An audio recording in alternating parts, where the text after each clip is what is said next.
If we can convince you that your work is to get on the high-flying disc, and that's the path, so let's talk about some ways of doing that.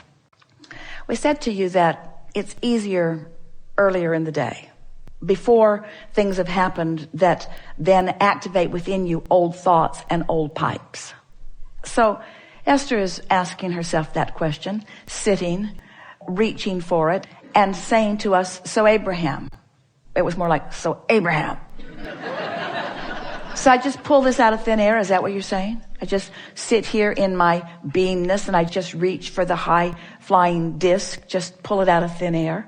And we say, well, now that you're talking like this, that's not likely.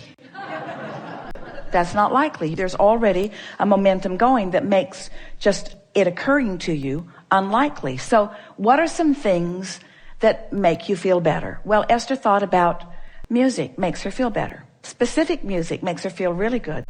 A few years ago, we made a meditation CD that has sort of weird music that causes you to breathe in a rhythm that's not exactly normal, which causes you to focus in a way that you haven't focused before.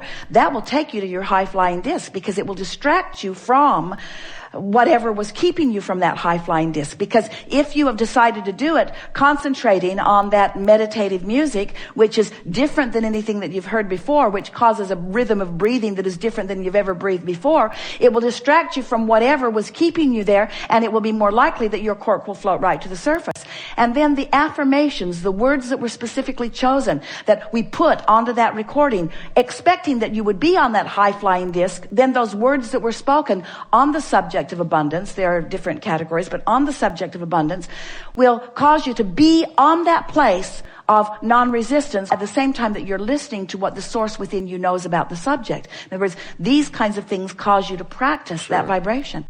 The process of meditation, where you deliberately just quiet your mind, even if you're not listening to the recording that we've provided, is also a way of going about that. Doing anything that is pleasurable to you. If you like to float in the more buoyant water of the ocean, then float in the buoyant water of the ocean. If it feels good when you're in the hot tub, then get in the hot tub. In other words, purposefully do those things that you feel fairly certain will give you the best opportunity to be on that high-flying disc. And so what happens in all of this kind of self-conversation is you're making these statements to the universe. I've decided that I'm going to be on the high-flying disc because I've decided that the high-flying disc is the path of least resistance to everything that I want.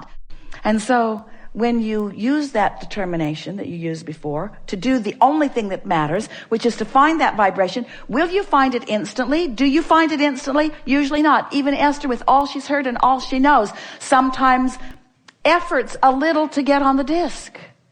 She's been doing focus wheels to get on the disc. And she says, am I efforting too much? And we say, anything that causes you to focus. We think you've made it about as elementary as you can make it when you decide that my predominant work in this day is to figure out how to feel good for a minute. That's as elementary as it gets. It's as basic as it gets. It's as basic as it gets. It's as life-giving as it gets. It's as productive as it gets. And we promise you that momentum in its purity will lead to more, will lead to more, will lead to more, will lead to more. And along that will be a path of lesser and lesser and lesser resistance, and then a path to more money than you have any sensible use for.